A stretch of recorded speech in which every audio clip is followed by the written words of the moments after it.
أعوذ بالله من الشيطان الرجيم الله لا إله إلا هو الحي القيوم الله وحده لا شريك له لا تأخذه له سنة الملك وله الحمد وعلى كل شيء قدير. E falenderojmë Allahun fuqiplot, i dërgojmë salavate dhe shumë selame më të dashurit ton Muhammedit a.s. Selamu alaikum wa rahmetullahi wa barakatuh.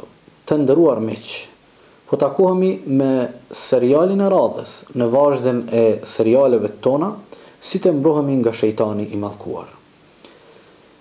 Kemi ardhur tek momenti që të hudhim dritë për mbi kaptinën An-Nas. Sureja Nas, Qul a'udhu bi rabbin nas. Në emisionet e kaluara hudhem dritë mbi kaptinën Al-Falaq. Dhe më lejoni t'ju rikujtoj prap edhe një herë porosinë e madhe të pejgamberit a.s. në lidhje me këto dy kaptina. Thot i dërguari ynë, paqja dhe mëshira e Zotit qofshin mbi të, Muhammedi a.s.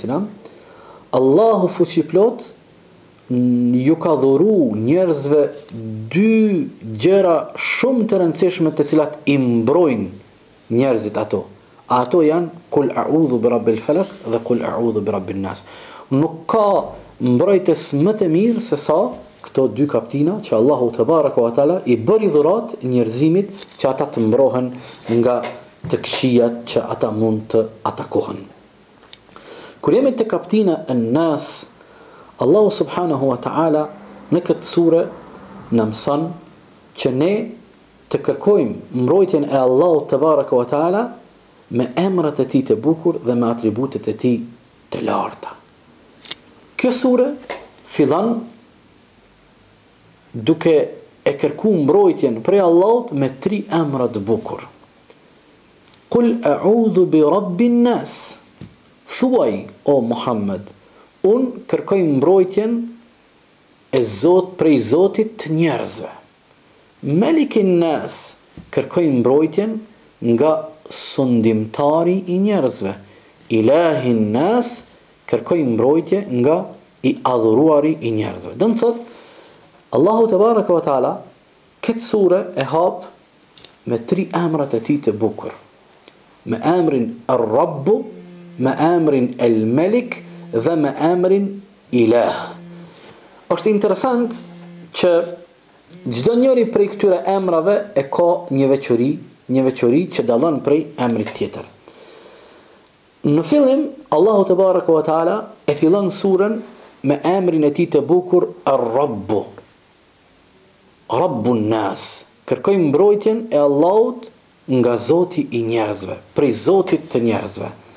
Kjo ka të bëjë me rububiyetin e Allahut te baraka wa taala, respektivisht me tauhidin rububie. Që nën kupton që Zoti i plot fuqishëm është krijuesi i çdo gjëje, është furnizuesi absolut i çdo gjëje, është ai i cili mbikëqyr, kontrollon dhe sistemon tërë gjithësinë.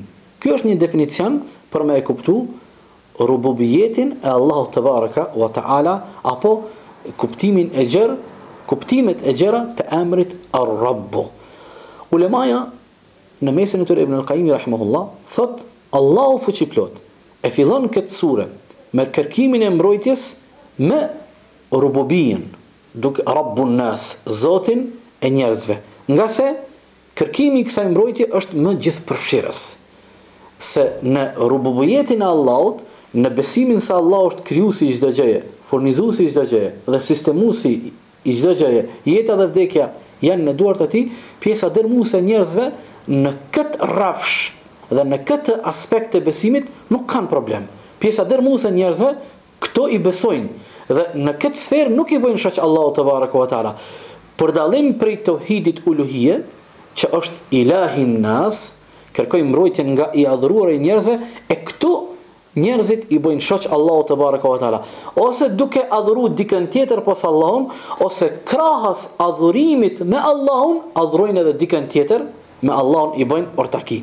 Andaj Allahu te baraka wa taala kërkimin e mbrojtjes me emrin e bukur të Allahut Ilah e lan fund. Do të thonë, fillon surja Qul a'udhu bi rabbin nas, thuaj kërkoj mbrojtjen e Allahut nga Zoti i njerëzve, Malikin nas, kërkoj mbrojtjen nga sundimtari i njerëzve, prap kjo bën pjesë në rububie, ndërsa e treta Ilahin nas, kërkoj mbrojtje nga i adhuruari i njerëzve. Do të thotë, kjo pjesa e fundit, ajeti i tretë, kërkoj mbrojtjen e Allahut nga i adhuruari i njerëzve, është më e veçantë, është më e kufizuar për dallim prej bi rabbin nasi wa malikin nas, që është më gjithë përfshirëse.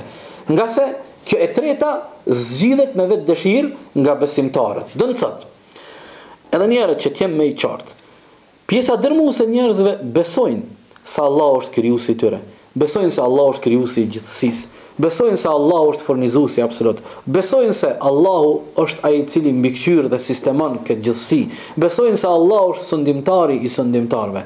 Dhe në këtë aspekt nuk zhyten në idhujtari shumë, ndërsa në aspektin e adhurimit, që është el-uluhije, ilahin nas, këtu njerëzit i bëjnë idhujtari dhe i bëjnë shirk Allahut te baraka wa taala, qoftë duke adhuru dikën tjetër pos Allahut, ose qoftë duke adhuru së bashku me Allahun edhe dikën tjetër duke i bë ortaki Allahut te baraka wa taala. Këto tre emra të bukur të Allahut te baraka wa taala përmbajnë kuptimet e të gjitha emrave të bukur të Allahut. Subhanallah, të ndruar miq. Dëgjoni edhe këtë dobi të jashtëzakonshme që kanë përmend Allahut, që kanë përmend dietarët në lidhje me emrat e bukur të Allahut. Do të thotë këta tre emra të bukur të Allahut, Ar-Rabbu, Wal-Maliku, Wal-Ilahu, Zoti, pastaj Zoti absolut, sundimtari i vërtet dhe i adhuruari, këto tre emra të bukur të Allahut në vete përmbajnë kuptimet e gjithë emrave tjerë të bukur të Allahut subhanahu wa taala. Të gjithë emrat tjerë të bukur të Allahut gjithsesi konsistojnë dhe kthehen në njërin prej kuptimeve që përmbajnë këta tri emra. Me të vërtetë kjo është e mahnitshme dhe ne shumë herë kemi thënë se shkenca që ka të bëjë me emrat e bukur të Allahut është një shkencë dhe një dije shumë e rëndësishme dhe e dobishme, dhe nga besimtari kërkohet gjithnjë që ai ti din emrat e bukur të Allahut, ti kuptoj ato drejt, të jeton me kuptimet e atyre emrave dhe të e sheh praktikisht në jetën e tij dhe në botën e cilën e rrethon ndikimin dhe efektin e drejt për drejt të këtyre emrave të bukur të Allahut në këtë botë, si dhe atributeve të larta apo cilësive, sifateve të Allahut te baraka wa taala, dhe kjo ndikon shumë frytshëm në zemrën dhe në veprimtarin e robit, kur robi fillon dhe e tregon dhe e shpreh për kushtimin e tij ndaj Allahut te baraka wa taala.